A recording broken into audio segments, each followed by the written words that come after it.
back from, I hate to tell you where I was at. I was in the Bahamas, and I flew back in last night. So I just, no shaving and all that kind of stuff. So, but if you want to see, I have my Duke cap and my Duke scarf on today because the greatest rivalry basketball game in the history of the game is being played tomorrow, Duke and North Carolina. So in honor of that, I'm wearing my Duke hat and my Duke scarf.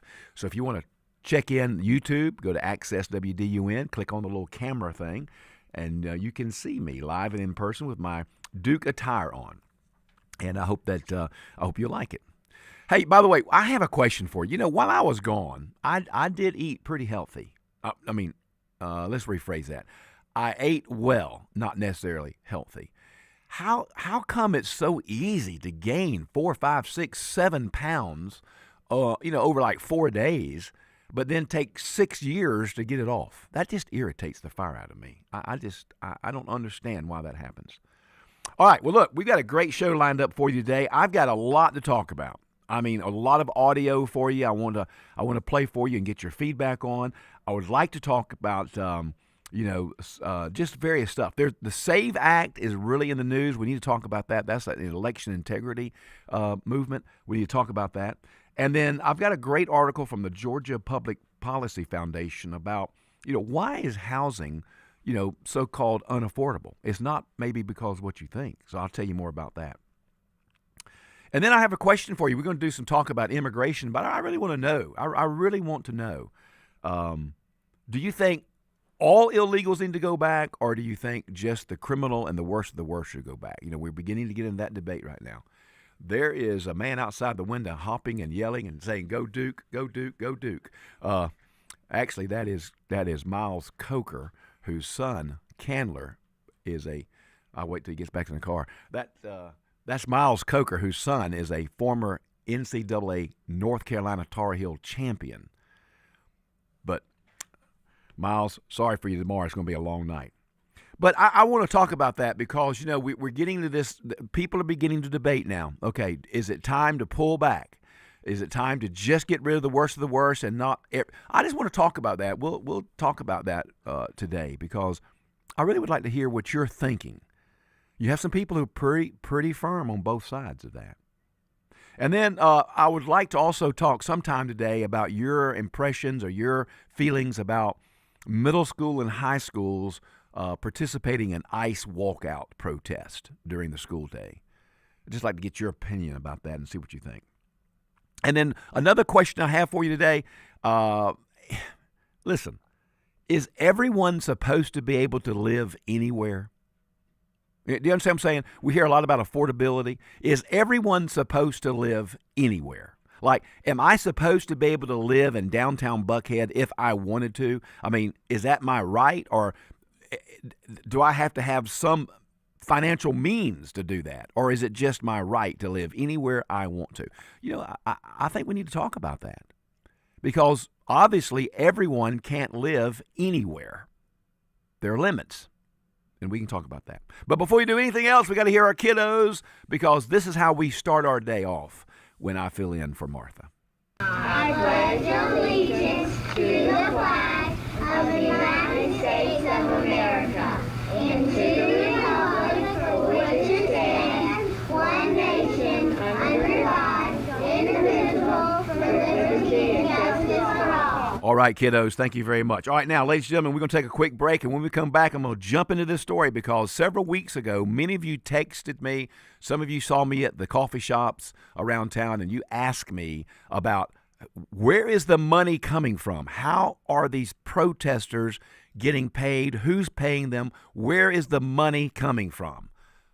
Especially in regards to Minneapolis. Well, I've got some answers for you. I've done some research, and we're going to talk specifically about that when we come back. You're listening to the Martha Zoller Show.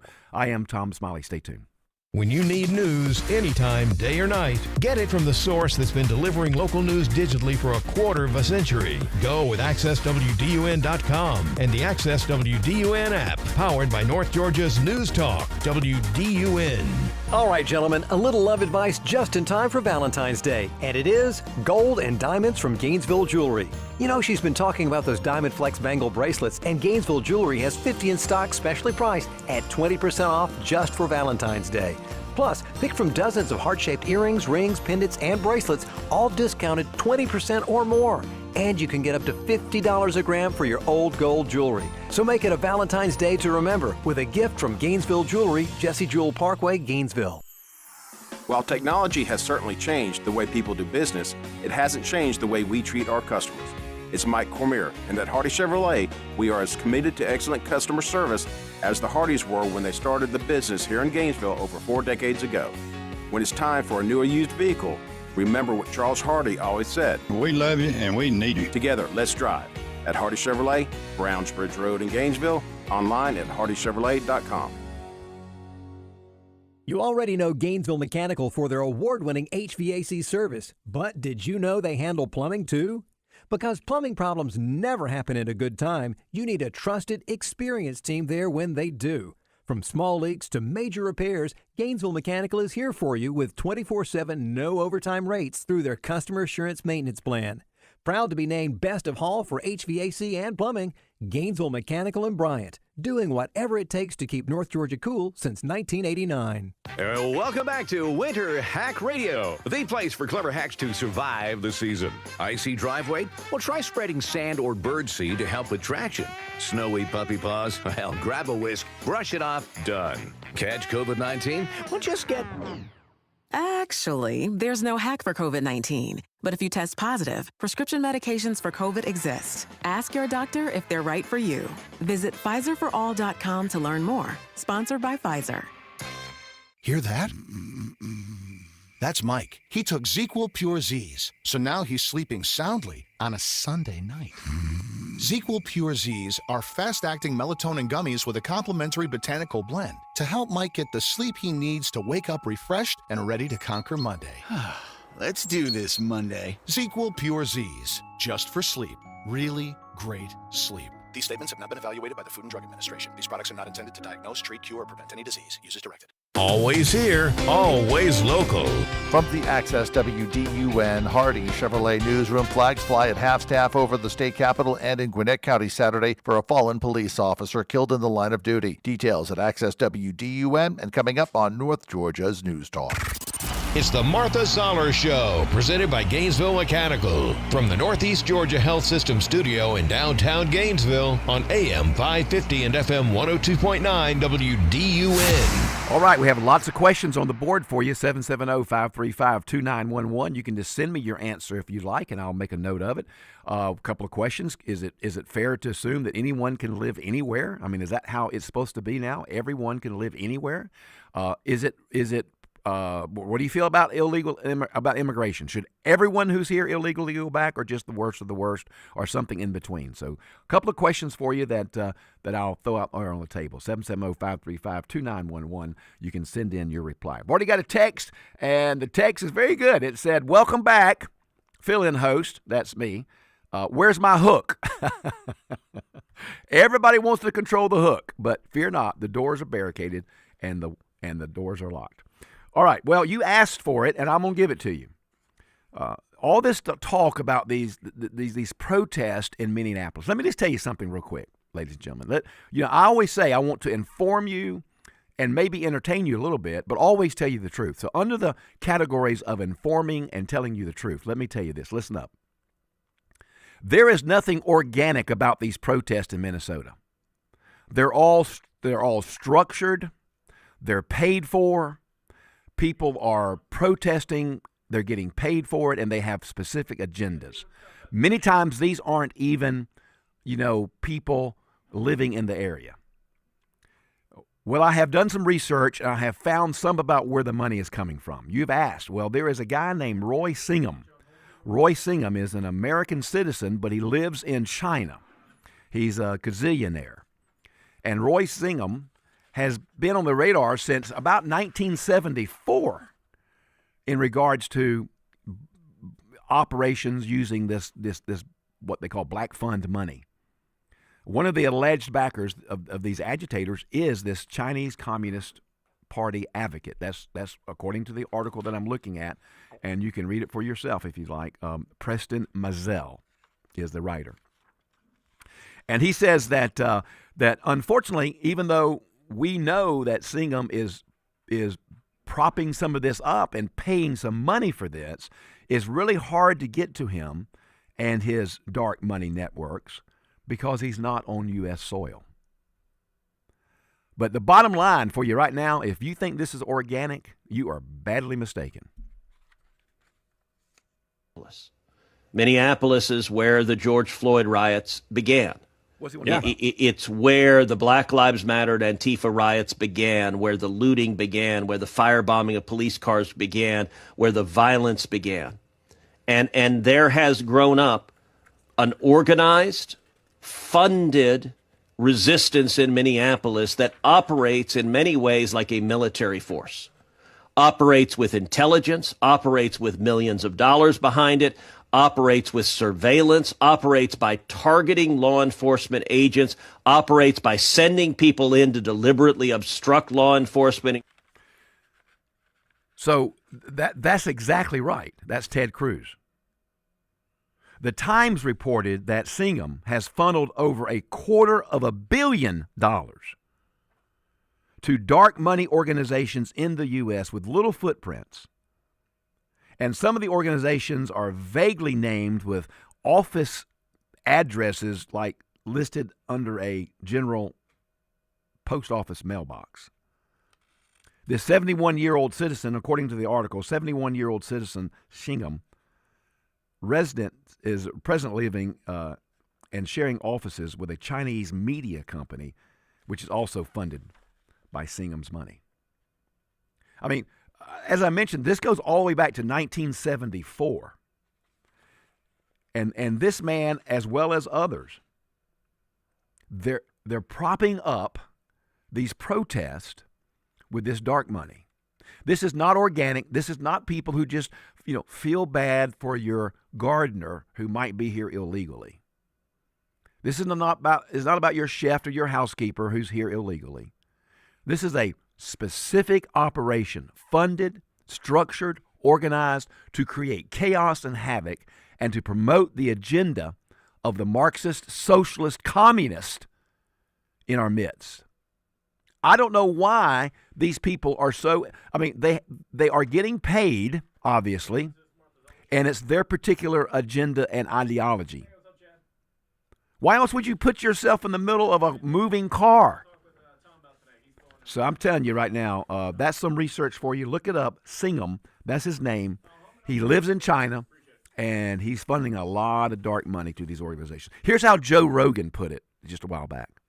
There's a lot of people that don't understand what's going on and why riots only in Minneapolis and why riots in the place where there's an ungodly amount of fraud that has been discovered. Coincidentally, around the same time. Exactly. Like instantaneously afterwards, the narrative completely changes. Everybody forgets about the fraud. Now all anybody cares about is ICE and fascists and Nazis. Yeah. And it's there's a what a color revolution is. Of course. And for people that don't, it's a coordinated effort to cause chaos. And this is a very coordinated thing. The idea that this is an organic protest, these riots are organic, is nonsense.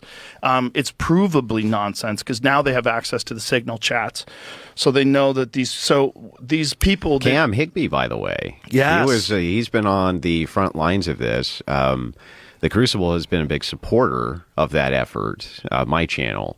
I will often snipe his coverage while it's going on, send my audience over to send in super chats in order to keep this guy going. I think that work is critical. Yes. It's critical work. And there's not that many people doing it anymore because of how dangerous it has become. Yes. And so I'm a big supporter of that. Doesn't mean I agree with everything he says politically, but what he's doing on the ground there needs to happen. Right. You need to understand that this isn't organic, regardless of how you feel. Exactly correct. So the Party for Socialism and the Liberation and the People's Forum are several of the groups that are behind this activity that are being paid for and propped up by this dark money. I'm telling you, you better keep an eye on this coming to a city near you. All it takes, throw some money around, create some chaos, coming to a city near you. Steve, what do you say? Welcome to the Martha Zoller Show. Morning, Tom. Hello, brother. Before I get on to my thing, I want to just let everybody know this is out of the playbook of Saul Alinsky, Rules for Radicals. You create social change through chaos. Yep. That's what these people are doing. What I want to talk today is about housing. I'm a builder. I witnessed this thing locally. Every subdivision we did, the houses kept getting bigger and bigger, 12, 14, 16, 18, 2. And I questioned the county. I said, what's going on? They said, we don't want to build a house that won't take care of the goods and services from its tax base. And I said, what about the people that's overpaying? Do we not average? Oh, no, why would we do that? And then came the housing crisis. Okay, then what we did, we put Barack Obama in there, and he straightened out the housing crisis. What they did is they seized all these houses, and they sold them on Wall Street to hedge fund groups, and they sold them to these mega corporations. Now we see the increase really starting to move. So what happened now is Georgia leads the nation in corporately owned private property rental houses. They're not going to sit and keep somebody in there to keep the rent paid. They have losses they need to write off, so they're going to sit there and hold that house open till it gets top rent. And a normal local family-owned business is going to keep the rent affordable so he don't have tenants moving in and out. And I think that in itself has really driven the price of the houses and the rent. Well, Steve, you're exactly right. And if you'll stay tuned, after we come back from this break, I have on my agenda of things to talk about, I have an article from the Georgia Public Policy Foundation queued up, ready to go, which talks about the hidden waiting fee in Georgia home prices. A very interesting article, very informative, and it hits on some of the points you just made so well. Thank you so much, Steve. And stay tuned because I'm going to talk more about what you just mentioned. All right, we'll take a phone call real quick. Oh, can we do that? Chad, welcome to the Martha Zoller Show. Good morning. How y'all doing? Fine. Welcome. These young people don't have no idea of what my parents' ages did and their parents' ages went through. I'm not saying in the Nazi camp as far as the Jews, they have no idea what them people went through. And they shouldn't be trying to create something and support something like the Dems and the Libs want.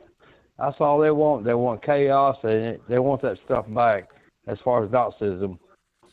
And I wouldn't be surprised if they support what Hitler did, you know what I mean? Well, thank you, Chad. We'll be talking more about those things as well. It's amazing. Our last two callers are hitting on topics that I've got queued up and ready to go after our break. So that must mean I have my finger on the pulse there, extraordinary producer. I think you do, Tom. Like I say, talking about all the hot button issues, and our listeners, as always, and callers, we appreciate all of their thoughts and opinions as well. Helps bring the show even better. I really want to know from you, those of you who are out and about today, just send me a brief text. I really want to know. We're going to talk about immigration probably around the 10 o'clock, maybe next segment. I want to talk about immigration. There's a lot of information to share, but I really want to know, how do you feel about it? Like, Trump ran on and he promised everybody who's here illegally has got to go back and get back in line and come back. But it seems like that particular attitude is changing in some people's minds. Now, maybe it's just the fact that they're the loudest. Maybe they're the small minority and they have to be the loudest. Is that what you feel? I mean, obviously, the worst of the worst has got to go. And what irritates me about a lot of this stuff is we don't even hear from many of these protesters in Minneapolis. We don't even hear them talking about, like, thank you for sending out the pedophiles, the rapists, the robbers, and the murderers. Have they ever said that? Have any of those protesters ever walked up to an ICE agent and offered a cup of coffee or a donut or a sandwich and said, hey, look, thank you for getting rid of my next-door neighbor who was a pedophile, a murderer, a robber, a rapist? Thank you. Thank you for your work. Have we seen any evidence of that? And the answer is no, because that's not the agenda. The agenda is chaos and confusion and an ideology that goes directly against what we understand is the American way. Later on in the show, if I have time, I have a great little lineup of audio clips for you talking about socialism and why so many young people are buying into that. It's very simple. Maybe you can stay tuned and listen to that. That'll be coming up next, too. So we have a lot to talk about on the Martha Zoller Show. I am Tom Smiley, filling in for Martha. You stay tuned. Give me a call or a text. We'll be right back.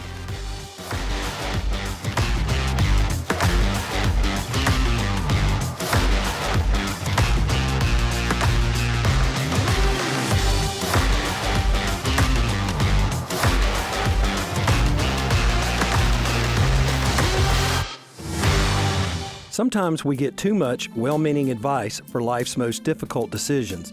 The bank may tell you one thing, your neighbor another, your financial advisor something else, and even other elder law attorneys. What's the difference?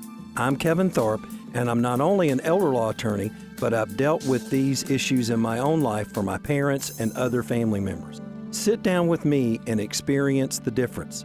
For more information, visit my website at kevinthorpe.com. 250 years of America, built one town, one voice, one unforgettable mile at a time.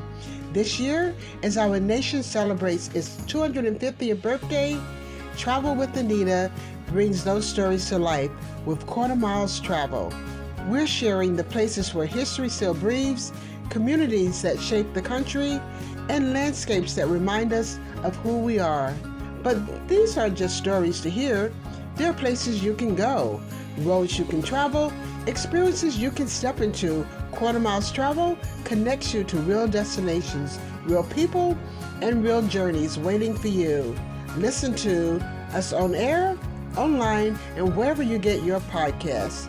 Then visit travelwithanita.com for itineraries, travel ideas, and places where your next story begins. The adventure starts when you reach into your pocket.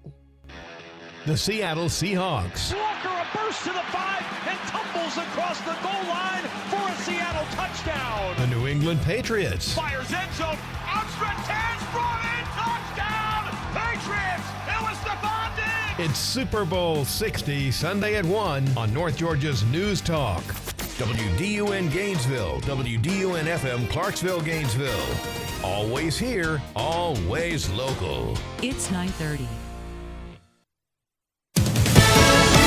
Fox News, I'm Therese Crowley. A consequential deadline for crypto delivery looms Monday. Still no proof that the ransom note writers are for real in the kidnapping of 84-year-old Nancy Guthrie from her Tucson home. Now 6 days in, her son Cameron with a new Instagram appeal. We have to know that you have our mom. We want to talk to you, and we are waiting for contact. The notes sent to local TMZ and TV include the location of Nancy's Apple Watch. The FBI posting a $50,000 reward, telling the kidnappers there's still time to do the right thing. Vice President J.D. Vance in Milan, heading the U.S. delegation to the Winter Olympics opening, sits down with Prime Minister Giorgia Meloni. We love Italy. We love the Italian people. And as you said, we have a lot of great relationships. We have a lot of great economic connections and partnerships. And I think it's you guys have done an amazing job with the Olympic Games. Lindsey Vonn starting her downhill ski training with a ruptured ACL. America is listening to Fox News. Always here, always local.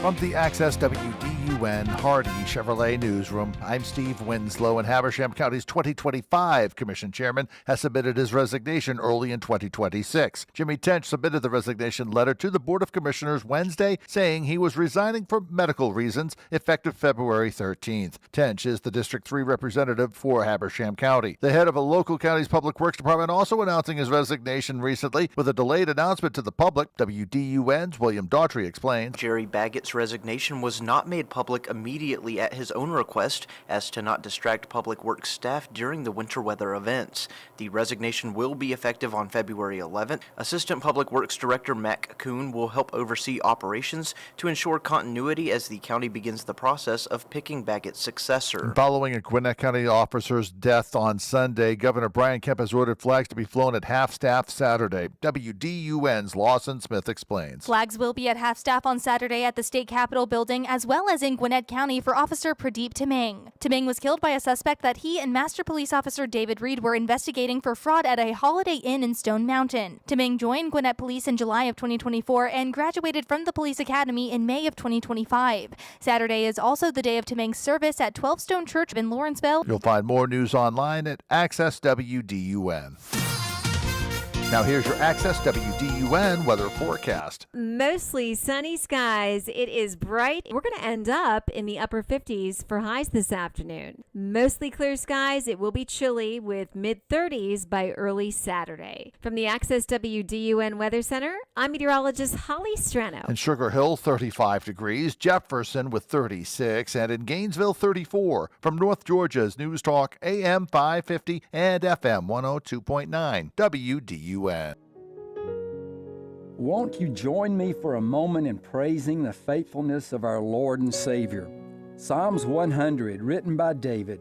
Make a joyful shout to the Lord, all you lands. Serve the Lord with gladness. Come before his presence with singing. Know that the Lord, he is God.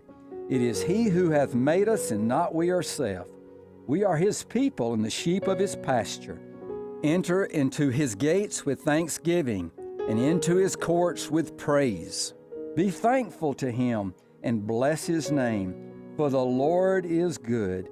His mercy is everlasting, and his truth endures to all generations. This is Mike Martin sharing God's Word, courtesy of Milton Martin Toyota, Georgia's oldest Toyota dealership. Come visit us at miltonmartintoyota.com or exit 17 off 985, Gainesville. Use the Access WDUN Talk and Text line, presented by M&R Rental at 770-535-2911, and be part of the conversation. From the Northeast Georgia Health System studio in downtown Gainesville, it's the Martha Zoller Show on AM 550 and FM 102.9 WDUN. All right, welcome back to the Martha Zoller Show. Tom Smiley filling in for Martha today. So I'm really interested. I'm really interested in my little poll. I've got 3 questions running right now. The 3 questions have to do with should all illegal aliens have to go back? Everyone. I mean everyone. The worst of the worst and everyone else in between. How do you feel? How do you feel about that? You can do a thumbs up, thumbs up, thumbs down if you'd like. I just want to know the general feeling. The second is how do you feel about ICE walkout protest in middle school and high schools? Are you for that? Do you like that? Do you not like that? I just want to get your opinion about that. And then the third question is it fair to assume that any of us can live anywhere? I mean, are we supposed to be able to live anywhere? Like I have to be honest with you. There are some places in Gainesville I could not live. I could not afford the housing in that particular locale. Well, is that wrong? I mean, is that wrong? Is everyone supposed to be able to live anywhere? So those are 3 questions. I'd love to get your intake and your comments. 770-535-2911. Send me a text, or if you want to call, that's fine too. All right, I'm going to jump on this immigration topic for a moment. I have a little different take on it than maybe some of you. I want to start, though, by saying I don't know that we can have any meaningful discussion about what's going on with our immigration dialogue, for lack of a better word, until we all understand that there are certain ways we can and cannot protest or express our feelings. What we're seeing happening in many places of our country is inappropriate. This is not how you express your disagreement. The First Amendment does not give you the right to protest any way you want to. The First Amendment gives you the right to express yourself, your speech. But it does not give you the right to create chaos and havoc. It does not. That is not the First Amendment. You are mistaken. Go back to school. That's not what the First Amendment guarantees. So before we can have any meaningful comment on immigration and immigration reform and who goes back and who stays, I think we have to get right the right way to protest, the right way to express yourself. And here is one police chief who has it correct. Let me make this clear. Federal agents, ICE, HSI, are officers. They are agents of law enforcement. If you box them in with vehicles, it is reasonable for them to believe that they are being ambushed and that this could end in a deadly situation. And it's reasonable for them to use force based on those conditions. Do not box in any law enforcement officer. You are breaking the law when you do that. And you are putting yourself in danger. Following law enforcement agents around. The question is why? What do you plan on doing? It's also reasonable for them to believe that you're eventually going to do harm to them. If you ram any vehicle, especially that one that contains law enforcement agents, and that's any law enforcement, local, state, federal, county, and you do this intentionally, this is considered deadly force. Deadly force is anything that can cause great bodily harm or death. When you plow into a vehicle that contains law enforcement agents, you're using deadly force. And they can use deadly force in response to stop you. We need to be clear about these laws. We cannot become a society where we just decide to take everything in our own hands and start to commit crimes against law enforcement. It is a crime. You may not like what they're doing. I can understand that there's a lot of emotions out there, but that does not mean that you get to commit a crime, especially one that could lead to deadly force. We need to keep everyone safe.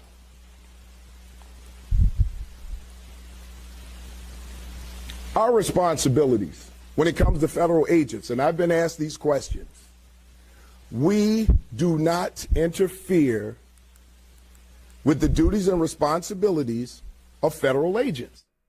So that police chief has it correct. So that has to be the foundation for an ongoing discussion. I'm serious. You have to start that far back. We have to get on the same page here. You don't like immigration policy? Fine. Elect people of your persuasion and ideology to office and they'll change it for you. But we don't do it in ways that are being done today. That's raise your hand if you do not agree with that out there. Now, we had a caller last week when I was on the air for Martha, a caller who called in and even made the point, Martin Luther King, exception. I'm sorry. According to the caller, Martin Luther King did it wrong. Or maybe then it was right, but now it won't work. I mean, the caller was very specific in basically saying without violence, without turmoil, without chaos, change will not be effected. That's basically what he said. I don't want to put words in his mouth. I'm not going to say his name. That's basically what he said. That is wrong. That is inappropriate. This police chief has it right. Now, let's move further to the question. Should all illegal persons go back, or should just the worst of the worst and some degree of the worst of the worst? That's the question. Well, here is a clip from my archives, the vault of audio clips from 2010. Here is Barack Hussein Obama talking about his preferences in who goes back and who stays. Now, I have to tell you, Barack Hussein Obama goes further than many of the people I talk to every day who are really in favor of more going back than not. Listen to this and give me your impressions. We face the prospect that different rules for immigration will apply in different parts of the country. A patchwork of local immigration rules where we all know one clear national standard is needed. Our task, then, is to make our national laws actually work, to shape a system that reflects our values as a nation of laws and a nation of immigrants. And that means being honest about the problem and getting past the false debates that divide the country rather than bring it together. For example, there are those in the immigrants' rights community who have argued passionately that we should simply provide those who are illegally with legal status, or at least ignore the laws on the books and put an end to deportation until we have better laws. And often this argument is framed in moral terms. Why should we punish people who are just trying to earn a living? I recognize the sense of compassion that drives this argument. But I believe such an indiscriminate approach would be both unwise and unfair. It would suggest to those thinking about coming here illegally that there will be no repercussions for such a decision. And this could lead to a surge in more illegal immigration. And it would also ignore the millions of people around the world who are waiting in line to come here legally.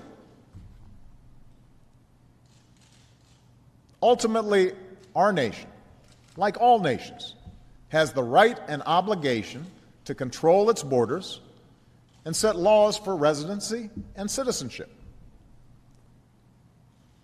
And no matter how decent they are, no matter their reasons, the 11 million who broke these laws should be held accountable. Now, I don't know how much more clear it can be. That was Barack Hussein Obama, the president. 2010, 15 years ago, 16 years ago? He is further right on this particular topic than many Trump supporters are today. But did you hear what he said? And it makes a lot of sense today. If we reward persons coming here illegally who even keep the law, they keep the law, they pay their taxes. What are we saying to everyone in the world? We're saying, come, sneak over here, break in over here, keep the law, don't get in trouble, and you're welcome. That is not the answer. We cannot sustain that. I hope you listen to this clip. Go Google it yourself. 2010, Barack Hussein Obama comments on immigration. You'll find it yourself. All right, when we come back, I've got a couple more comments for you, some other interesting audio about this particular subject, and I want to know your opinion. Does everyone go back, or just the worst of the worst, or some degree of the worst of the worst? Tom Smiley filling in for Martha. You call me or text me, 770-535-2911. All the updates on the way home. Afternoons move faster with the essential updates you need. Your show is just so informative. It's The Drive at 5, weekdays on AM 550 and FM 102.9 WDUN. It's WDUN's Bill Main inviting you to join me September 28th as we journey to sunny Portugal with Colette and Peach State Bank and Trust. We'll explore Europe's old world charm, spending multiple nights in charming Porto and the amazing Algarve coast. We'll walk the cobblestone streets and cruise the scenic Douro River from the colorful capital of Lisbon to the stunning cliffs and whitewashed villages of the Algarve. We'll visit the breathtaking shoreline of the Portuguese Riviera and see ancient castles, groves of orange and almond trees. Plus, we'll visit the quaint villages of Lagos, Sintra, and Cascais. Then there's the famous wine, savory foods, and beautiful beaches. Plus, we'll visit a family-owned cork factory. Yeah. Colette covers all the details, flights, meals, hotels, all of that. We just need to have a good time. So don't miss out. Call Colette at 800-581-8942 or visit WDUN.com for full details. Let me show you the world. Come away with me. Some car dealers want to sell you a car. At Hardy Chevrolet, we'd rather help you find the vehicle that's right for you. This is Mike Cormier. We call it the Hardy Chevrolet difference. Since you're the one who will be in the driver's seat of that new Chevy, we think you should be in the driver's seat when it comes to making the selection. It's like Charles Hardy always said. We love you and we need you. Together, let's drive. At Hardy Chevrolet, Browns Bridge Road in Gainesville, online at hardychevrolet.com. Hello, I'm Greg Beatles, president of your Atlanta Falcons and also proud supporter of Eagle Ranch. My family and the Falcons have been involved with the ranch for many years. Eagle Ranch has expanded its services to meet the increased needs in our community, to include outpatient counseling, a day school program, a residential program, and other therapeutic services that are both affordable and accessible.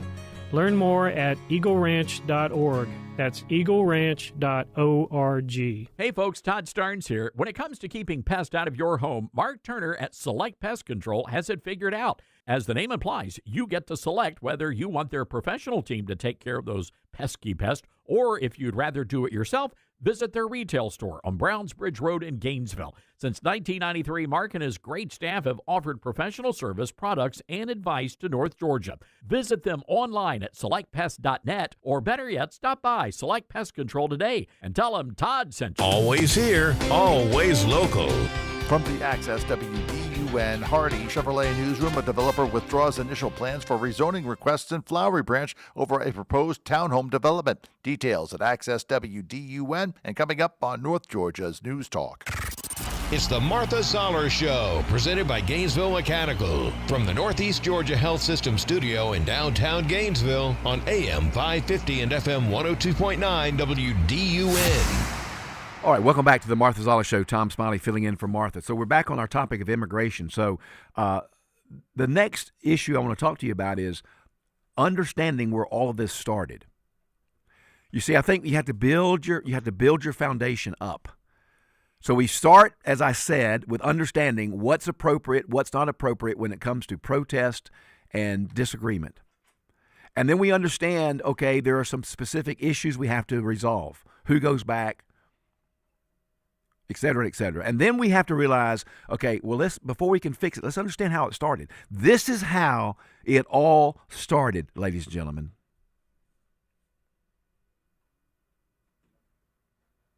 So you ask yourself, why would Democrats do this? Why would they support open border policies, which is clearly their party's platform with regards to illegal immigration? And it is exactly this. It's to import a voter base, people that they believe will vote Democrat perpetually for life. And we see illegal aliens on the voter rolls, just like here in Texas, who are now getting kicked off. But it's not just that. It's that whenever you bring in large numbers of people, that impacts the census. The census counts not just American citizens, but the total number of people in any given state, and that impacts congressional apportionment, and it benefits blue states at the expense of red. In other words, you have states like New York and Illinois and California who are, as a matter of policy, harboring illegal aliens, and they get more congressional representation, more members of Congress from those blue states because of the illegal aliens who are there. That's what they're doing. It's a plan to cynically, systematically rig our elections. So that's how it all started. So if it is the Democrats' position, I'm talking about the Democratic Party, the Democratic Socialist Marxist Communist Party. If it's that party's position just to import voters, we're going to have a hard time agreeing on what to do. You see, you have to really understand what we're talking about. If your interest is not America's interest, if your interest is your party's interest, then I don't know that we're going to have much resolution to the immigration policy. I mean, how can we? My interest in fixing this problem is what's best for America, what's best for our economy, what's best for our people, what's best for America. However, if my interest was solely what's best for my party, well, those two are going to be worlds apart. And that's where we are right now. The Democratic Party, the Democrat, Socialist, Marxist, Progressive, Woke Party, and that's who they are. That's who they are. Is more concerned when it comes to immigration about importing voters. That's why they're willing to spend money and invest money in chaos and corruption, i.e. the Somalia fraud. Can you not see this? Are you living in a wonder world where you just think this is all organic and some moms from the suburbs are so tired about hearing that their landscaper got deported that they're standing in front of ICE vehicles and trying to run over police officers? Is that what you think? Because if that's what you think, then you aren't thinking right. So understand where it started and understand what is the issue at hand. Until we can get that worked out, there's going to be no real resolution to this. I'm just telling you. I'm not being a pessimist.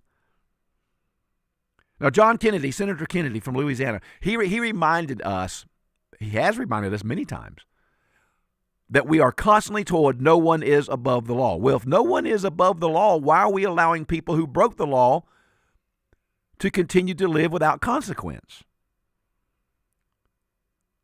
Immigration, illegal immigration, is against the law. Listen to Senator Kennedy for just a moment. Unless you have a history of disappointing your parents, you know that illegal immigration is illegal. And the Democrats are always telling us, nobody is above the law. Well, how come people who are in our country illegally are above the law? I support enforcing our immigration laws. Now, how you do it matters. It has to be done in accordance with due process and equal protection. The other point, people just need to understand, they have the right to protest, but they don't have the right to protest violently. Violence undermines the morality that they say their movement is built on. Dr. King understood that. Mandela understood that. Interfering with the police, protesting violently, is also deep dish stupid. Well, you can't make it any clearer than that.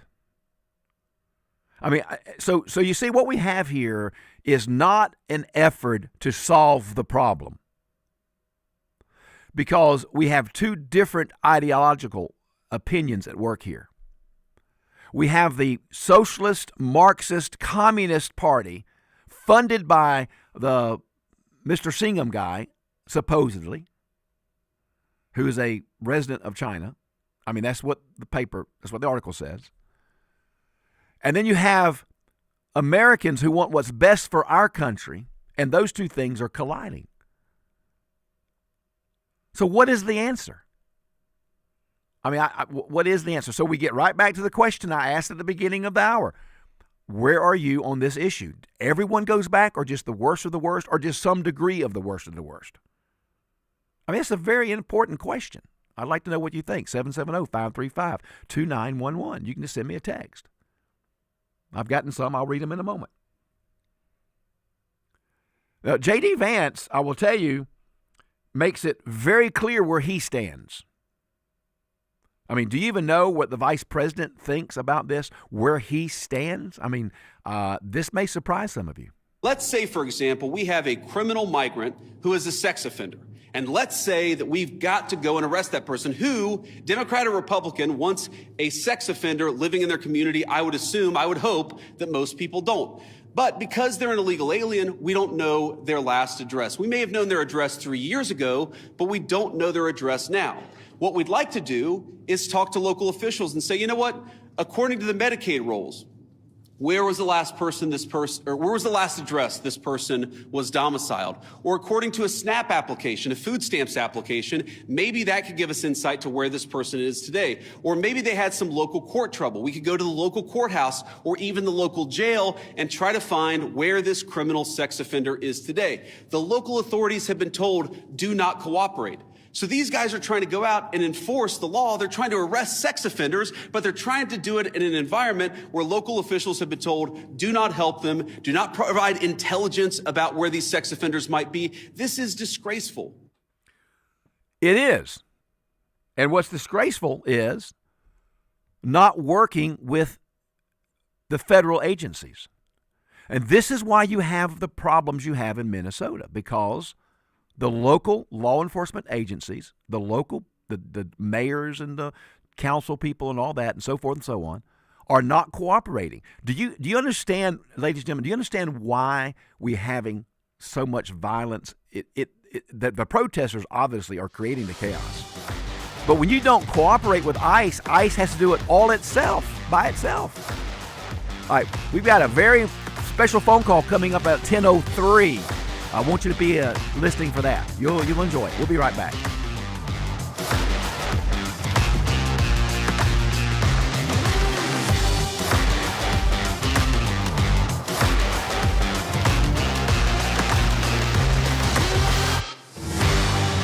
There's no doubt we've seen all the snow we want to see. But a blizzard? That's a different thing. That's because I'm talking about the famous gotta-have Dairy Queen Blizzard. Right now, Dairy Queen is offering buy one, get one blizzards on Sundays. Just think of it. All your favorite blizzard favorites are BOGO on Sundays. So grab a friend and head for BOGO Blizzards this Sunday at Dairy Queen of Gainesville on Green Street and Shallowford Road and on Frontage Road in Oakwood. There's never a good day for bad weather, but there's never a bad day for a Dairy Queen Blizzard. There's no championship league for small business owners, but if there was, you'd be at the top of the standings. Because going pro with Lenovo Pro means you've got the winning formation, one-on-one advice, IT solutions, and customized hardware powered by Intel Core Ultra processors help you stay ahead of the competition. Business goes pro with Lenovo Pro. Sign up for free at lenovo.com/pro. Lenovo. Are you 50 or older? This news is for you. The CDC recommends you get vaccinated against pneumococcal pneumonia. Even if you're healthy, your age puts you at risk. People 50 or older are over 6 times more likely to be hospitalized with pneumococcal pneumonia compared to adults 18 to 49. Just one shot can help protect you. Learn more and schedule at vaxassist.com. That's VAXassist.com. Sponsored by Pfizer. WDUN Gainesville, WDUN FM Clarksville, Gainesville. Always here, always local. It's 10 o'clock. This is a Fox News alert. A bust related to Benghazi. I'm Dave Anthony. If you commit a crime against the American people anywhere in this world, President Trump's Justice Department will find you. Attorney General Pam Bondi moments ago announcing an arrest in the 2012 attack at the U.S. consulate in Benghazi, Libya, that killed 4 Americans, including Ambassador Christopher Stevens. Zubair al-Bakosh landed at Andrews Air Force Base at 3 a.m. this morning. He faces murder, terror, and arson charges. No person of interest on day 6 of the search for Nancy Guthrie, kidnapped from her Arizona home over the weekend. This is Cameron Guthrie. I'm speaking for the Guthrie family. Whoever is out there holding our mother, we want to hear from you. We haven't heard anything directly. The FBI confirms there is a Monday deadline and ransom notes sent to TV outlets. Another deadline for the Guthrie family passed yesterday. The FBI and Pima County Sheriff announced a significant increase in the number of investigators trying to find Nancy Guthrie and whoever took her. The FBI has brought in a critical response group from Quantico. They have a team processing social media evidence and phone and digital footprints. The sheriff says law enforcement from around the state is either here or on the way. Fox's Alicia Cunha outside the Guthrie home in Tucson. The U.S. and Iran held indirect talks today In Oman, mediated by that country's foreign minister, Fox's Greg Palcott is monitoring. Not clear how much gets decided today. The Trump administration came in with maximalist demands of getting rid of all of Iran's nuclear enrichment program, plus the vast stockpiles of potentially dangerous nuclear material. As for the Iranians, they appear to have a more minimalist approach with the blessing of their supreme leader. Seems they want to hold on to some enrichment. They never claimed they're building a bomb. A bomb went off at a Shiite mosque in Pakistan, killing at least 31 people. America's listening to Fox News. Always here, always local. From the Access WDUN Hardy Chevrolet Newsroom, I'm Steve Winslow, and following a Gwinnett officer being killed in the line of duty on Sunday, Governor Brian Kemp now has ordered flags to be at half-staff Saturday. WDUN's William Daughtry reports. Flags will be at half-staff on Saturday at the State Capitol building as well as in Gwinnett County for Officer Pradeep Temang. Temang was killed by a suspect that he and Master Police Officer David Reed were investigating for fraud at a Holiday Inn in Stone Mountain. Temang joined Gwinnett Police in July of 2024 and graduated from the Police Academy in May of 2025. Saturday is also the day of Temang's service at 12 Stone Church on Buford Drive in Lawrenceville at 10 a.m. Flowery Branch City Council was set to hold a first hearing Thursday on a rezoning request for a townhome development near the intersection of Hog Mountain Road and Spout Springs Road, but the developers withdrew that application. WDUN's Lawson Smith reports. The applicant, High Point Development, proposed to annex the property at 4651 Hog Mountain Road from unincorporated Hall County into the Flowery Branch city limits. The property was proposed to be rezoned from agricultural, residential, and residential in unincorporated Hall County to traditional neighborhood development in Flowery Branch. It is unclear when the applicant plans to reintroduce the development. The head of a local county's public works department announced his resignation with a delayed announcement to the public. More from WDUN's Hamilton Keener. According to Habersham County, Jerry Baggett's resignation was not made public immediately at his own request as to not distract public works staff during the winter weather events. The resignation will be effective on February 11th. Assistant Public Works Director Matt Kuhn will help oversee operations to ensure continuity as the county begins the process of picking Baggett's successor. And while Social Circle is grappling with a potential 8,500-bed ICE detention site, a local representative has seemingly sided with the city. WDUN's Caleb Hutchins with more. The proposal in Social Circle comes around the same time as a 1,500-bed proposal in Oakwood. Social Circle issued a statement on Wednesday saying that Georgia's 10th Congressional District Representative Mike Collins and his staff informed them that the warehouse is moving towards final purchase and that it's now considered as a preferred site with a start date as early as April. Just hours later, Collins issued a statement saying while he's aligned with ICE's mission, he agrees that the community of 5,000 does not have the sufficient infrastructure to support it. More news at Access WDUN.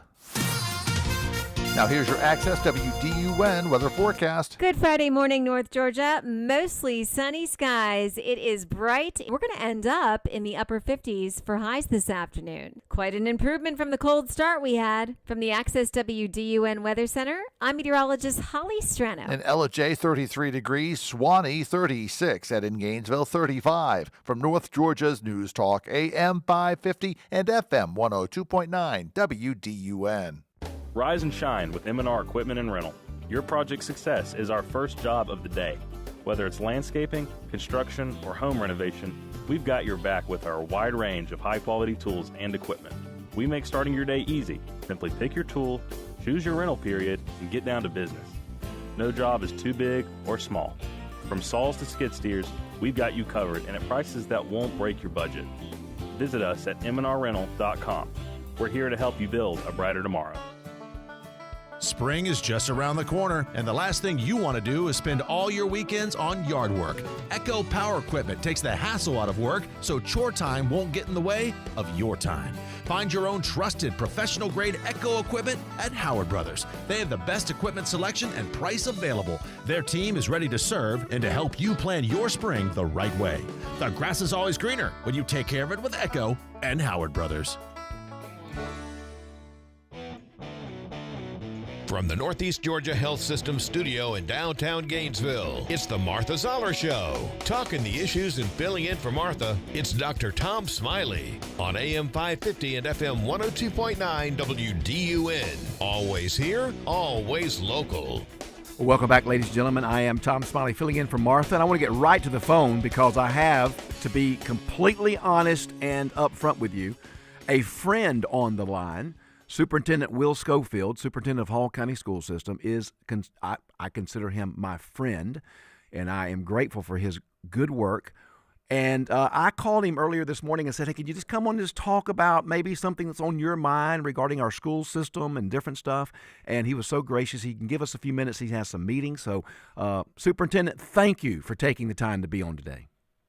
Good morning, Tom, and you're more than my friend. You're my brother in the Lord Jesus Christ, and it's always an honor to have a conversation with you. Thank you for having me on. Well, thank you. I know we don't have much time, so I want you to talk about things, a thing or two that might be on your mind. Is there anything particular that you'd like to address or talk to our citizens about? Well, and again, you were very purposefully vague, and I appreciate that. But what you texted me this morning is you'd like to just wonder if I'd talk about the protests that folks are wanting to have, and I'd be honored to do that. Okay. Because my first job as the individual who for this brief mist of time is in charge of the Hall County schools is to make sure that we teach young people what it means to be an American and what the incredible document that we call the United States Constitution says. And I hold sacred and try to remind boys and girls and our teachers and people around me all the time that what separates us from Venezuela or Cuba or Afghanistan is the reality that you and I can feel very differently about issues, and we both have the right to say that, and we have a beautiful thing called elections that decide those issues on a regular basis, and those are the checks and balances that the founders put in place. I hear a lot about people talking about their rights. What unfortunately we've lost in the last couple of generations is that there's responsibilities that come along with those rights. For instance, I might believe we ought to abolish the Electoral College, and I want to get some friends together and protest and talk about that. I don't have the right to do that in the middle of 985 and cause people to miss their doctor's appointment and cause others to be late for work and to cause others not to be able to pick up their children from daycare. So in the Hall County School District, we encourage students to have thoughts and to express their political opinions and to explore those areas. But they certainly do not have the right to shut down school for 1,200 students, the vast majority whose parents have sent them to be there to learn algebra and career pathways for the future and the English language. And so that's where we draw the line. We encourage students to, certainly, if you've got political ideas and things you'd like to talk about and things you'd like to stand up for, good for you. That's what it means to be an American. But you're not going to do it on everybody else's time. So we've told kids that kids who've said we're going to walk out and protest this or that, we just say, well, we call that skipping school. And when you skip school and disrupt the environment, there's going to be some consequences for that. They're fairly strict. On the other hand, if you want to get together on your own time, before school, after school, on the weekends, if you feel that strongly about it, I would think you'd want to do that. We encourage that. Go for it. We're behind that 100%. So I just wanted to say it's not my job to tell kids how they ought to feel about a political issue. It is my job to remind them that there's a right way to be for or against the political issue, that we have an incredibly orderly and well thought out system that is called elections that decide those things on a regular basis. And by all means, get kids, get adults, get your parents and your grandparents off their fannies and get them involved in the process. But let's do it in the right way. Well, Superintendent, and I appreciate you talking about that. I really do, because I've been out of town, out of the country, and I didn't know this was going on until I just read it on Access. But how has, that what you just said to me makes common sense. That's common sense. How has it gone over with the students and your faculty members? Have they connected with you on this? Yeah, they have, and I don't know. As of yesterday, I think we had 3 students who walked out of class and felt strongly enough about an issue to leave their classes, and that's 3 out of 28,000. And we immediately called their parents, and we reminded them, you have an opportunity to go back in class and do this on your own time. And the parents were very receptive, and we did it the right way. But whether it's 3 or 3,000, our process will be the same. I mean, obviously, we can't stand in front of kids and say you can't leave the building, but we have an obligation. And when you send your grandchildren to one of our schools, I take it as sacred that I want them to come home in at least as good a shape as you dropped them off in the morning. And walking out and taking off in droves is not conducive to that. So we've been very good. I've had some faculty members that disagree with me strongly on that. And again, I say that's wonderful. You don't have to agree with me. Right. But as of today, I'm the individual who's been hired to be in charge of this school district, and that's the way we're going to handle it. And I believe that's the way that follows the letter and the spirit of the law. I know that many of the people that I've spoken to just over the morning time and maybe since last night, really they see a difference between middle school, high school, and college. I mean, college is maybe a different type of student, so to speak. Middle school and high school, I think you got to be more structured, like you've identified, in my opinion. Well, and there ought to be a tremendous difference. First of all, if I'm paying the tuition, first of all, college students are adults. My God, if they want to skip their class and take the consequences for it and go out and have a big rally about something, more power to you. I think it's unfortunate when colleges start to say, well, let's everybody go out and do that. Let's everybody miss their classes. That's what they do. But those are adults. What I'm in charge of is minors, and we still believe in the Hall County School District that the primary educator of every one of our 28,000 students is their parents. And by God, those parents sent their kids to school this morning. They expect them to be in their classes. They expect them to be learning. And if those parents, and I've had some that have disagreed with us on this issue, if they feel strongly enough that their student needs to protest some issue going on in our community or our country, then by all means, then take them downtown Gainesville on Saturday afternoon and get them together with all their friends and encourage that. But don't tell me to shut down classes for other students. That's just not a piece of what we do in the Hall County School District. Well, I've got to tell you, I really do appreciate you taking the time to call. I know your plate, as I mentioned earlier, I know you spin a lot of plates. Is there anything particular, Superintendent, and anything else? I know you got to wrap it up, but is there anything you just want to get a word out about something before you head out? I do, and that is, the words that we use used to matter. And growing up on a Midwestern dairy farm, I always considered myself what was called, and most people won't even know this term, a Goldwater conservative. I don't believe there's any of those left anymore. I'm certainly in a rare minority. But what I hear today, and let's just keep this in context, because first, I'm a lot of things before I'm a superintendent. I'm a disciple, I'm a husband, I'm a dad, I'm a friend, I'm an American. And when I hear people and see these increased movements to eliminate property taxes, eliminate income taxes, I'm reminded that 53 million boys and girls woke up this morning in this country, and they're going to attend public schools where they've got to learn to have some sort of a trade and some sort of a set of skills to be productive members of this community, and they got to learn what it means to be an American. Right. In the Hall County community, we've got 38,000 boys and girls that get up every day. We get our funding from property taxes, and we get our funding from state income taxes. And I've never thought property tax was a good way to fund schools, but I haven't heard anybody having adult conversations about how we're going to fund schools if we don't use property taxes. That being said, one of the things that I believe, because I experienced it as a child myself, my grandmother, who lived in a small Midwestern town in an 800 square foot house, lived on a $290 a month Social Security check. She should not have been paying property taxes. My goodness, we should be looking after the widows and the orphans, and the least of these are brothers and sisters. I couldn't agree more, and I don't care if she's 70 or if she's 50 or if she's 82. That should not be. However, what we are finding locally here in our community is that this senior exemption has been a Hotel California, if you will, and that is we're finding that there are hundreds of millions of dollars of individuals that are claiming a senior exemption who no longer qualify for it. And what that has done is it's put us in a position where millions of dollars of revenue every year are being lost for the school district. Something that ought to upset everybody is individuals who are getting a misapplied exemption.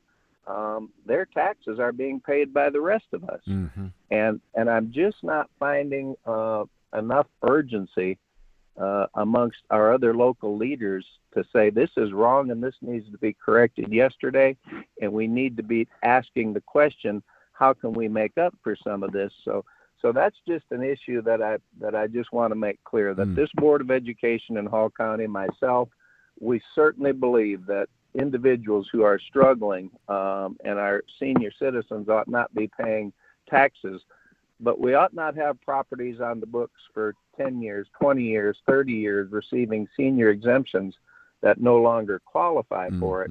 It hurts our schools and it hurts everybody else that's paying taxes. I think that's a big deal. I wish more people thought that was a big deal. Well, that's a great word, and I just want to say thank you, Superintendent Schofield. I have 5 of my 7 grandchildren, school age. 5 of them are in the public schools under your care and tutelage, and we're pleased. We're very pleased, and I want to thank you for what you're doing. We just are. We're very pleased, and I want to thank you, and I urge you to keep up the good fight and just continue to do your very best as you are so willing to do. Thank you. Well, and I thank you, and I thank this community for blessing us with the trust, because we take it again as sacred, and we realize our job is to support the parents and the families. We are not the primary educators. We're here to support them. So, Tom, I appreciate it. Thank you for spending a little time with me, and thank you for getting the word out. Thank you so much. We'll be in touch. All right. Superintendent Will Schofield, Hall County Public Schools, he just, you know what? Every time I've asked Superintendent Schofield a question, he's always responded, very transparent, always given an answer, and I just have really appreciated it. And this was very quick. This was like I just came up with the idea of, say, maybe I'll text him and see if he can come on. And he juggled around some of his schedule today to spend about 15 minutes with us today, which is really, really appreciative. So thank you so much, Superintendent. All right, we'll take a quick break. We'll be right back. You're listening to The Martha Zoller Show. I am Tom Smiley. This week on Bud's Garage, snow socks versus snow chains. That's Bud's Garage, presented by Clay's Motorsports, North Atlanta Customs, and Child's Family Dentistry. Saturday at noon on North Georgia's News Talk, WDUN. Always here, always local. Something new is coming to your neighborhood. This April, Exchange Bank is opening in Brazelton. I'm Anna Hollis, and for over 122 years, we've been Middle Georgia's community bank, offering our personalized service and our commitment to being a place where community matters. Now we're bringing that same commitment to Brazelton. We can't wait to be your neighbor and help your financial dreams grow. Learn more at exch.bank. Exchange Bank, member FDIC. It seems like every day we're upgrading our smart devices. When was the last time you updated your eyes? Hi, this is Kim at Advanced Eye Center. Dr. Ackerman and Dr. Evans have more than 35 years combined experience. See why we're voted best in Hall County. Choose custom all-laser LASIK or specialty lenses with laser cataract surgery. At Advanced Eye Center in Gainesville, we have a choice that is right for you. Advanced Eye Center, vision correction for all ages. Serving on a nonprofit board is a great way to have a positive impact on our community. United Way of Hall County is helping leaders maximize that impact with their annual Board 101. It teaches the fundamentals of board service, helping to make your service more effective. This series of 3 workshops takes place February 24th, March 3rd, and March 10th from 5:30 until 7 each evening. For more details and to register for Board 101, head to unitedwayhallcounty.org and help build a better community. Hey Daddy, what's in a crawl space? That's a good question, Annie. I'm Cody Lovin with Crawl Space Medic. Musty smells, dampness, and sagging insulation means your crawl space or basement might need some attention. Our team quickly finds and fixes moisture problems, updates moisture barriers, and resolves structural issues, ensuring your home stays dry and comfortable. Don't let your crawl space problems affect your comfort, air quality, or property value. Visit crawlspacemedic.com. A healthy home starts from the ground up. I'm Frank Norton with the Norton Agency. Our family business has a legacy of honest, successful real estate brokerage. Buying or selling is an emotional and confusing process. We've been the trusted advocate for the best in home ownership. You need Norton now more than ever. Call us at 770-532-0022 or look for us on the web at gonorton.com. Our family serving North Georgia for 4 generations. Always here, always local. From the Access WDUN Hardy Chevrolet Newsroom, a county commissioner and the director for public works submit separate resignations in Habersham County effective later this month. Details at Access WDUN and coming up on North Georgia's News Talk. Use the Access WDUN Talk and Text line, presented by M&R Rental at 770-535-2911, and be part of the conversation. From the Northeast Georgia Health System studio in downtown Gainesville, it's the Martha Zoller Show on AM 550 and FM 102.9 WDUN. Welcome back to the Martha Zoller Show. I am Tom Smiley filling in for Martha, and hey, I got a special segment for you. So this is the hour of special segments. So Superintendent Schofield was on and talking about some very serious issues with our schools, and he did an excellent job explaining some stuff. I hope you enjoyed that. And I'm sure extraordinary producer that some of that might be on Access. Well, so you can check it out. It may be on some of our news feed because he had some very important things to say. Well, another very good friend of mine, I love this man to death. This man, what he has done for the Smiley family is phenomenal as far as health care. And I'm talking about Dr. John Voxavanis. And he's orthopedic. And between my 2 sons, Brandon and Tyler, and my 7 grandchildren, especially Alice, he has seen them often in regards to sports and sports injuries. So I wanted to talk to Dr. Voxavanis for just a moment today, and I think it'll be interesting to some of you parents and grandparents about orthopedics and the dangers of some stuff when it comes to our young children and athletes and sports. Like Doc, there are just some things that younger athletes should not be doing right now as far as how they play and what they play.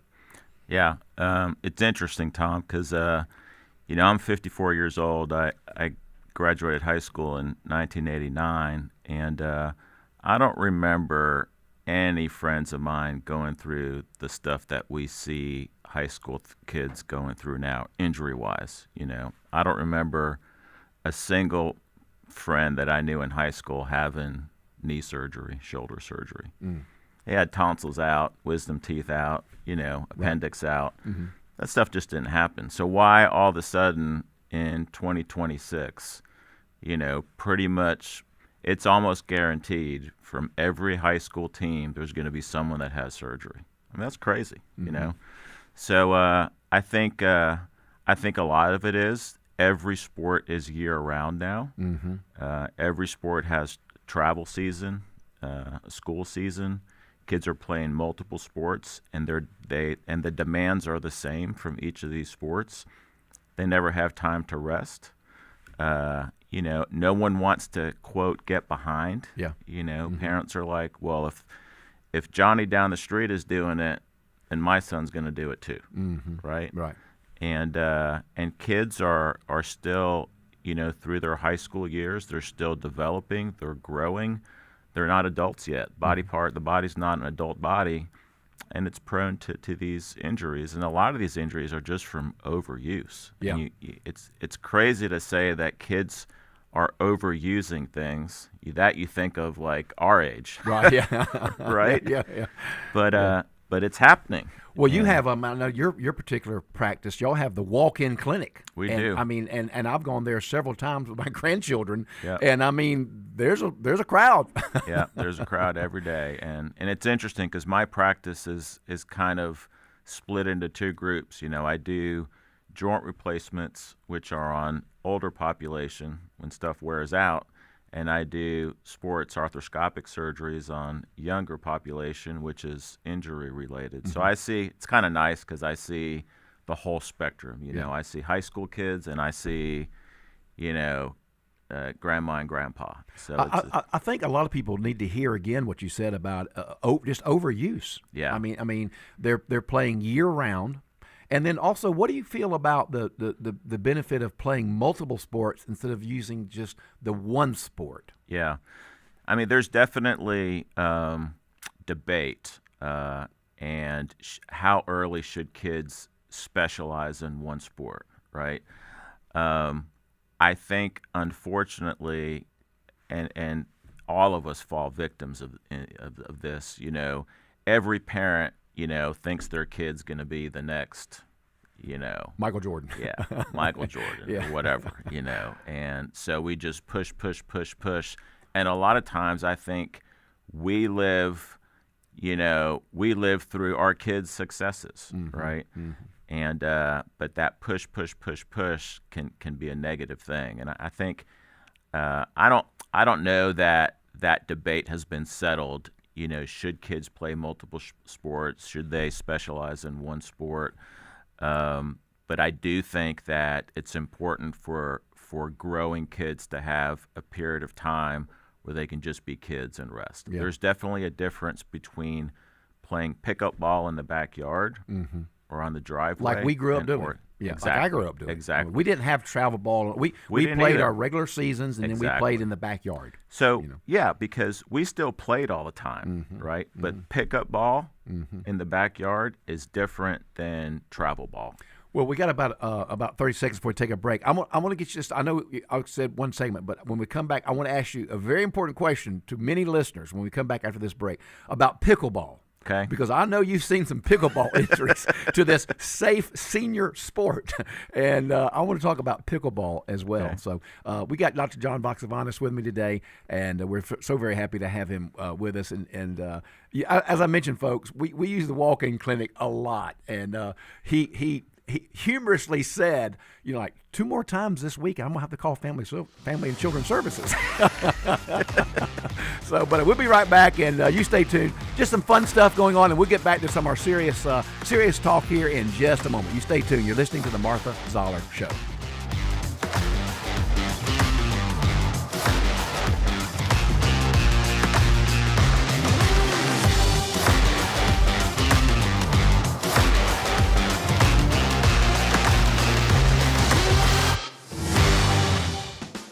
Building, moving, remodeling, they all create more waste than will fit in your average garbage can. Thank goodness for Waste Eliminator. They offer roll-off dumpsters in all sizes. Just visit wasteeliminator.com, click on Order Dumpster, and they'll deliver just what you need. From simple home cleanout to large commercial projects, Waste Eliminator handles it all. Schedule your roll-off dumpster today at wasteeliminator.com. Environmentally responsible and committed to customer service. It's Waste Eliminator.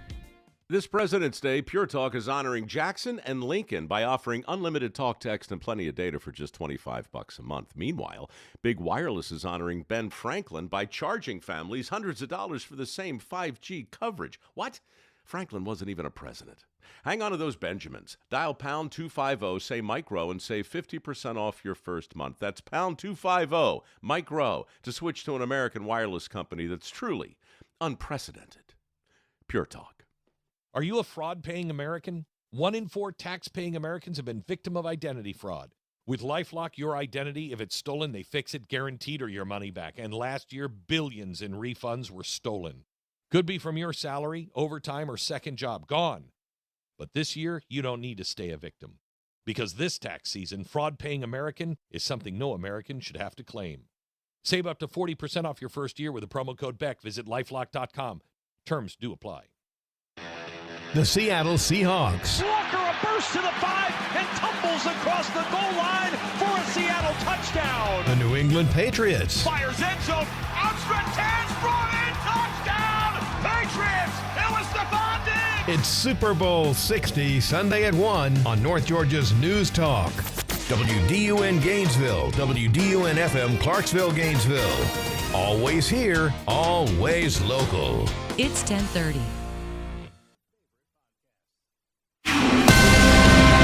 This is a Fox News Alert. I'm CJ Papa. One of the leaders of the 2012 attack on the U.S. consulate in Benghazi captured U.S. Attorney General Pam Bondi. Today, I'm proud to announce that the FBI has arrested one of the key participants behind the Benghazi attack. Zubair al-Bakash landed at Andrews Air Force Base at 3 a.m. this morning. He faces charges of murder, terror, and arson linked to the attack that killed Ambassador Christopher Stevens and others. Today, show co-host Savannah Guthrie and her siblings want to know Their mother, believed to be kidnapped, is still alive. Her brother Cameron taking to his sister's Instagram. We have to know that you have our mom. We went to talk to you, and we are waiting for contact. Nancy Guthrie has been missing for 6 days. America's listening to Fox News.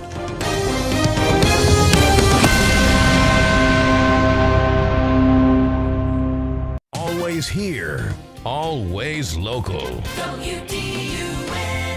From the Access WDUN Hardy Chevrolet Newsroom, I'm Steve Winslow, and Flowery Branch City Council was set to hold our first hearing Thursday on a rezoning request for a townhome development near the intersection of Hog Mountain and Spout Springs Roads, but the developers withdrew the application. WDUN's Lawson Smith reports. The applicant, High Point Development, proposed to annex the property at 4651 Hog Mountain Road from unincorporated Hall County into the Flowery Branch city limits. The property was proposed to be rezoned from agricultural, residential, and residential in unincorporated Hall County to traditional neighborhood development in Flowery Branch. Habersham County's 2025 Commission Chairman has submitted his resignation in early 2026. Jimmy Tench submitted the resignation letter to the commissioners Wednesday afternoon, saying he was resigning for medical reasons effective February 13th. And the newest member to Lumpkin County's K-9 unit family this week is in need of some help. She needs a name. Lumpkin County Sheriff Stacy Gerard's social media video Thursday introduces the newly donated female bloodhound to their K-9 family, but they're looking for name suggestions. I know with our K-9 unit here, they'll do a good job training her, so we need a name for her. Sheriff's Office thanks Briar Patch Hounds owners Jeff Bell and Jan Malding for donating the bloodhound to their K-9 team. More news at Access WDUN.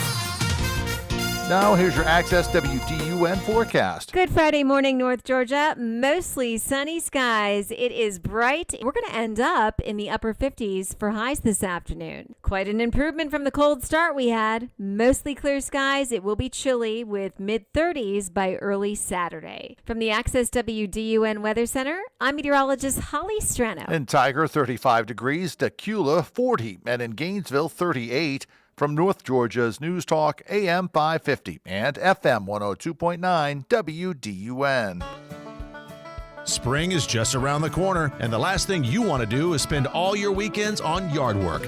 Echo Power Equipment takes the hassle out of work so chore time won't get in the way of your time. Find your own trusted professional-grade Echo equipment at Howard Brothers. They have the best equipment selection and price available. Their team is ready to serve and to help you plan your spring the right way. The grass is always greener when you take care of it with Echo and Howard Brothers. Hi, I'm John Shackelford, Executive Director of Eagle Ranch. For families in the middle of a struggle, knowing what is needed and where to go for help can be hard. To support these families, we created First Step Counseling. This new program allows families looking for help to meet with an Eagle Ranch counselor to share their story and make a plan for healing and renewal before starting therapy. Counselors are standing by and ready to meet with you and your family in person within a few days, so no long wait list. And like all Eagle Ranch services, no one is turned away because of financial constraints. Schedule a call with our First Step team today by going to eagleranch.org. It's the Martha Zoller Show, presented by Gainesville Mechanical, from the Northeast Georgia Health System studio in downtown Gainesville on AM 550 and FM 102.9 WDUN. Welcome back to the Martha Zoller Show. I am Tom Smiley filling in for Martha, and we've had a great day. By the way, record-breaking text, right? Extraordinary producer. Tom, it took me about 5 minutes just to scroll through all of them. So we definitely hit that record today. Yeah, so we get and a record number of viewers on our live podcast. So if you want to see what Dr. John Boxavanis looks like, just go to YouTube and click on YouTube, then scroll, click in Access WDUN, right? And then scroll down the little camera thing, and you can see what Dr. Boxavanis looks like. A real Greek, a Greek. Chef. Authentic Greek.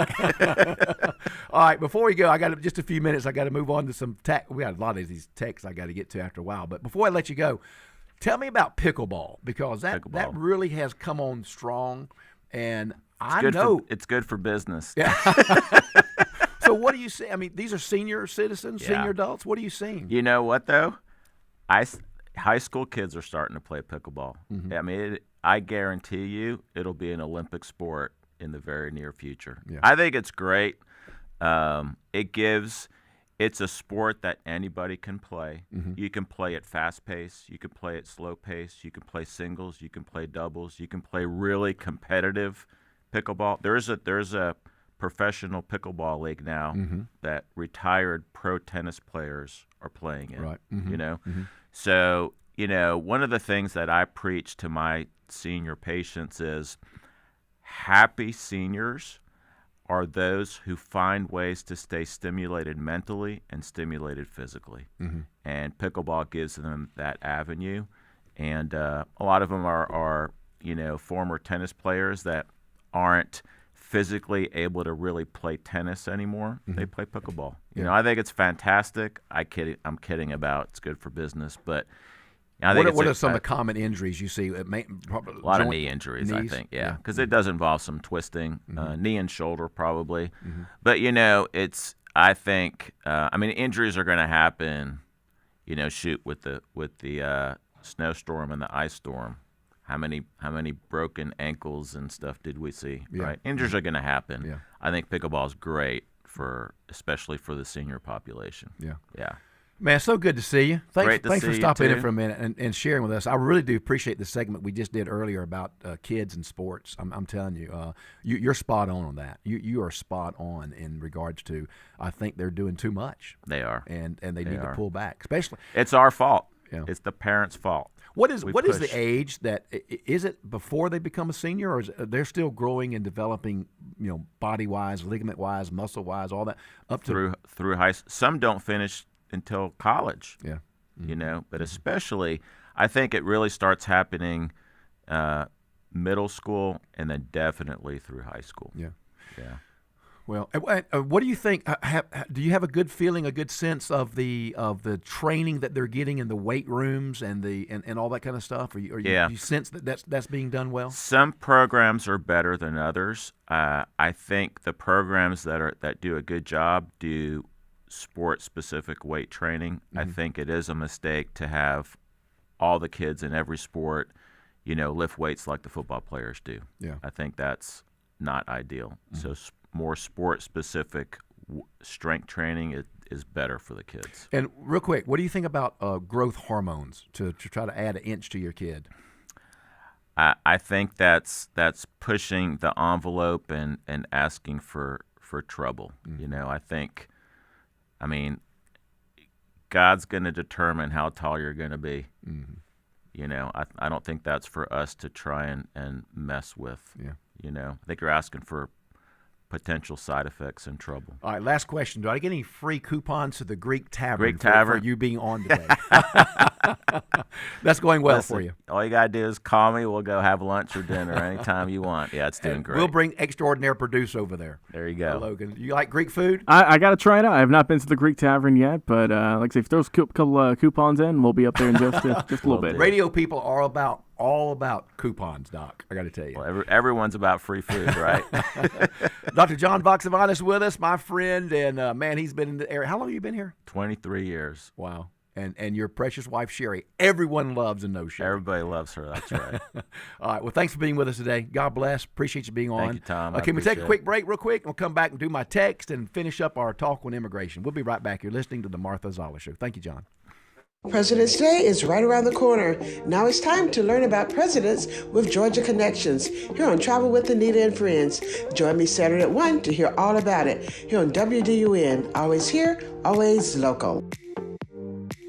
It's WDUN's Bill Main inviting you to join me September 28th as we journey to sunny Portugal with Colette and Peach State Bank and Trust. We'll explore Europe's old world charm, spending multiple nights in charming Porto and the amazing Algarve coast. We'll walk the cobblestone streets and cruise the scenic Douro River from the colorful capital of Lisbon to the stunning cliffs and whitewashed villages of the Algarve. We'll visit the breathtaking shoreline of the Portuguese Riviera and see ancient castles, groves of orange and almond trees, plus we'll visit the quaint villages of Lagos, Sintra, and Cascais. Then there's the famous wine, savory foods, and beautiful beaches. Plus we'll visit a family-owned cork factory. Yeah! Colette covers all the details, flights, meals, hotels, all of that. We just need to have a good time. So don't miss out. Call Colette at 800-581-8942 or visit WDUN.com for full details. Let me show you the world. Come away with me. Does your office technology slow your team down? Nothing is more frustrating than printers that jam, copiers that won't connect, and service providers that don't follow through. You and your team deserve technology that works. I'm Matt Nix, president of Duplicating Products, and for over 50 years, we've helped North Georgia offices eliminate bottlenecks, reduce downtime, and get reliable support for office technology. Our promise, we do what we say we will do. If you're tired of office equipment headaches, it's time for a change.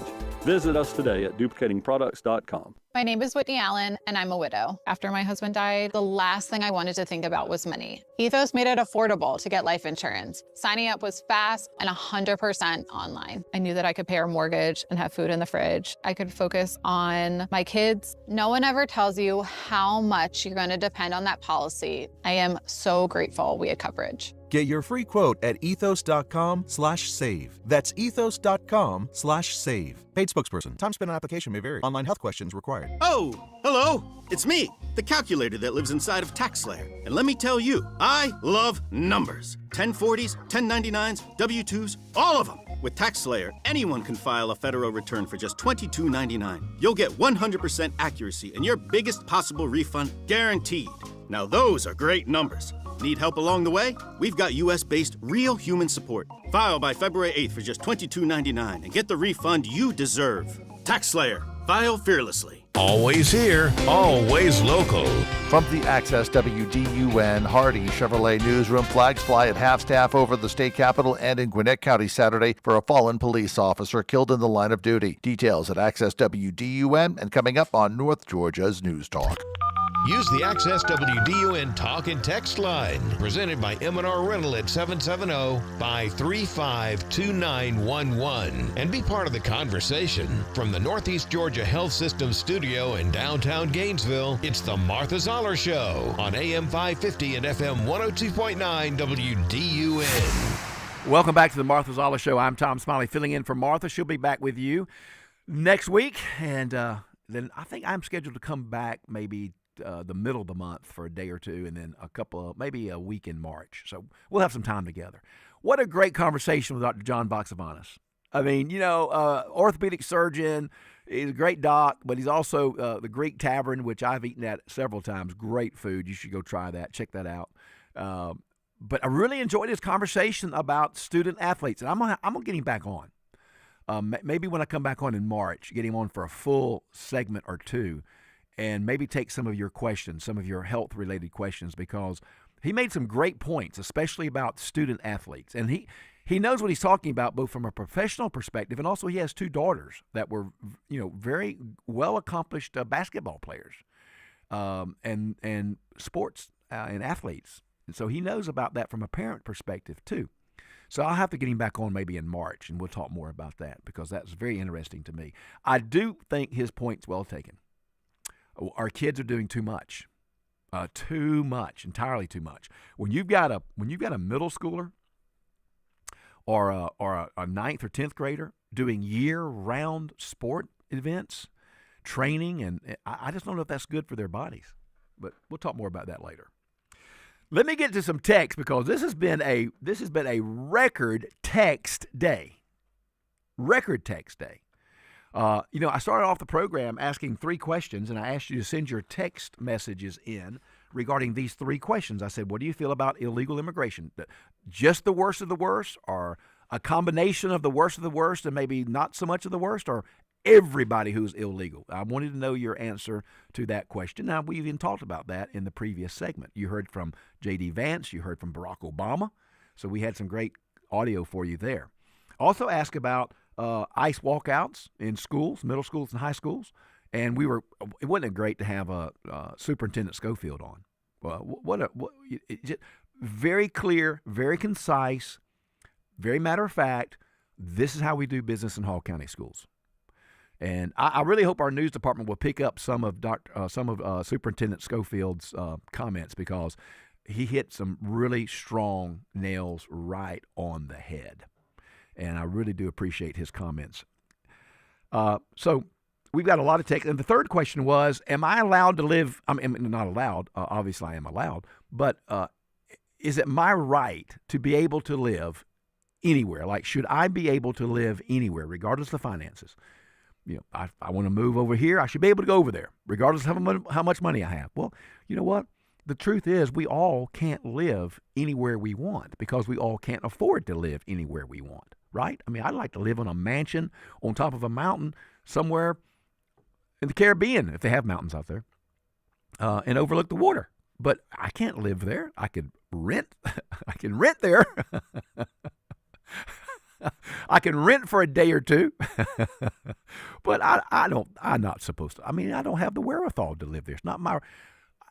So I asked those 3 questions, and boy, did we get some great responses to those questions. We just got all kind of responses. So let me get to the text here real quick. Where are my texts? Here they are, right here. So this is one that comes in from a 9788 number. Says, Tom, the midterms are of great importance at this time. Slowing down the radical leftist Democrats should be the work of every common sense man and woman. The Trump administration should realize this by now. The Trump base needs to look at the political landscape and adjust accordingly. We must reach out to every sane Republican, rhino, libertarian that will help us. The Trump administration needs to pay close attention to public perception. The ICE operation has been a debacle. Well, Don, thank you, from Cleveland. That's appreciate that word. And then from a 4952 number, hey, Tom, if we can put financial sanctions on another country, why can't we put financial sanctions on a billionaire that lives in another country? Well, you're referencing Mr. Singham, which I was reading an article earlier to you about. That's where a lot of this dark money is coming from to provide money for these protests. This guy is an American citizen living in China. But he funds, according to the reports, according to the article I read to you, he funds a lot of dark money activity. And the government has said he's really untouchable to us because he's on foreign soil. He's in China. And I thought the very same thing that this caller suggested. Why can't we do something with him? I don't know. But good point. Appreciate you listening and sharing that with us. And then from another one of our texters, 4394 number, we need to pass a law that if they do not cooperate, speaking of city officials, city and state officials, if they do not cooperate with federal officials, they do not get federal dollars. That would fix the problem immediately. Well, there is some talk about that. I have been reading about that. Maybe next week, if I'm on, or maybe later on in March, I'll bring you back a report on that. But there is some movement to try to withhold federal dollars from these locales that are not supporting ICE immigration activity. I mean, let me just take a moment to explain to you what's happening. Because ICE officials, law enforcement officers, are not getting support from the local police departments, they're having to go in on these operations, these targeted operations. People, they know where they are, they know what they've done, they know the crimes they've committed, but instead of going to the jail to pick them up, they're having to go to their homes because these municipalities and states won't put them in jail, won't keep them in jail. So instead of one ICE officer or two going to the jail, putting them in a car and driving them away, they have to go to a house where there are many people there, perhaps, in a neighborhood where there are lots of people. And so they have to have more people involved in the operation for safety's sake and for operational control. And Tom Homan said it. He said, look, if you want to keep the landscapers and the chefs and the housekeepers who are here illegally from getting drawn up into this dragnet, then don't make us come to these communities to arrest these people where they become collateral damage to us, where they're there, we see them, we have to do something with them. I mean, Tom Homan makes a lot of sense. So maybe that's what we need to do, is withhold federal dollars from these locales and states who aren't cooperating. Mayor Bass in Los Angeles just reported, I just read it this morning, they're going to pass an ordinance where a federal ICE officer cannot be on city property. That is ridiculous. So that's got to be worked out somehow. And then from another one of our callers, a 5879 number, good morning. I just want to mention mass immigration wasn't purely for Democrat voters, and I did play a clip that said that, or alluded to that. You see, it happens over all the world. Look at France, Germany, and the UK. It's everywhere. The UN and NATO has a lot to do with this, but I do agree the Democrats are going to take it and use it for voters trying to increase their power. Well, there you go. Good words, and that's just here's another. I got to read the last one from Lisa, because Lisa, I believe Lisa answered all three. I'm not sure. Is that right, Logan? I think she did. Let's see what she says. Every single person that broke the law and crossed into our border must return. They are illegal aliens, and it's not fair for the people who are doing it the right way. Plus, I voted for Trump, and Trump said he would deport everyone. Lisa in Gainesville. All right, well, there you go. Just some text, and boy, massive amounts of text. I want to talk to you about something right now. I want you to listen up. This is scary. There is something called the SAFE Act. It is a voter integrity laws that the Republicans are trying to pass. They're trying to make it where you have to have an ID. They're trying to make it where you have to be a citizen of the country. They're trying to make it where voter rolls in various municipalities only have citizens on them. I mean, it's a voter integrity law. The Democrats are fighting it tooth and nail. As a matter of fact, one Democrat said that it's racist to require voters to have an ID and or to require only citizens to vote. And another Democrat, high up Democrat, said it is it's against women's rights. It's against women's rights to require photo ID. I don't know where that comes from in their minute thinking, but that's what they said. Here's something you need to be aware of. In Minnesota, there is something called vouchering laws. This is where I can show up at the polls as a registered voter. I can bring up to 8 people who aren't registered, and I can vouch for them. Boy, that's going to be a great deal, isn't it? So I'm registered, they aren't, but I'm vouching for them. This is ridiculous. Listen to this soundbite. It's about 2 minutes. It's really, I don't know. Have you heard of this? Take a listen. Behind what's happening in that great state. Liz, I want to ask you about that. This only in Minnesota voting law, it's called vouching, where a registered voter can vouch for up to 8 other voters, no ID required. You can do this in federal elections. Republicans haven't won a presidential election in Minnesota since 1972. Do you think maybe laws like this have something to do with that?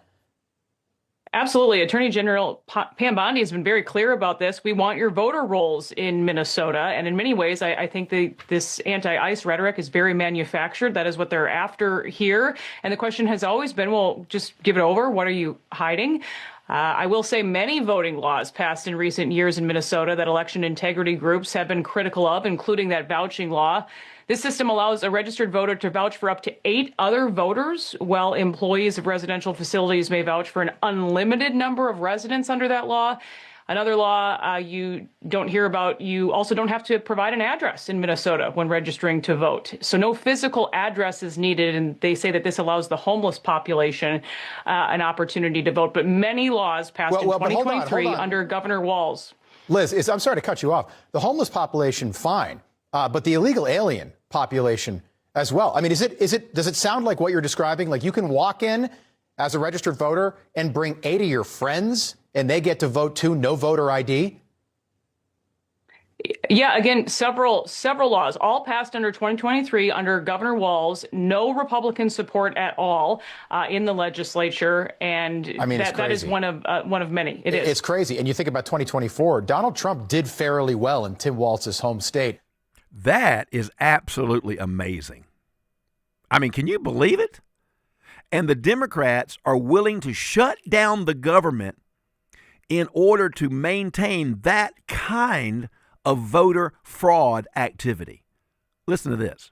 Look, here's the bottom line. Number one, under the United States Constitution, the federal government has the sole responsibility for naturalization and deportation operations. That's number one. If Democrats want to use states like Minnesota to oppose the federal government, then it's Democrats who want to nullify the United States Constitution, because that's the action they're looking for. I think, if anything, what we should be doing is attaching the SAVE Act, or now the Save America Act, to whatever spending bill goes back to the Senate. Not only are we going to stand stand behind ICE to continue to do their job of deporting criminal illegal aliens out of the United States, but we are also going to protect the franchise of voting in the United States of the American people by requiring that if you go to vote, you have to demonstrate a voter ID. You need an ID to to stay in a hotel. You need an ID to open up a bank account. You need an ID to get on a plane. You should be able to show your ID when you go to vote. What is wrong with that? Raise your hand. I see that hand. Raise your hand. Do you disagree with that? Keep your eye on the SAVE Act, and I hope to goodness the Republicans will maintain,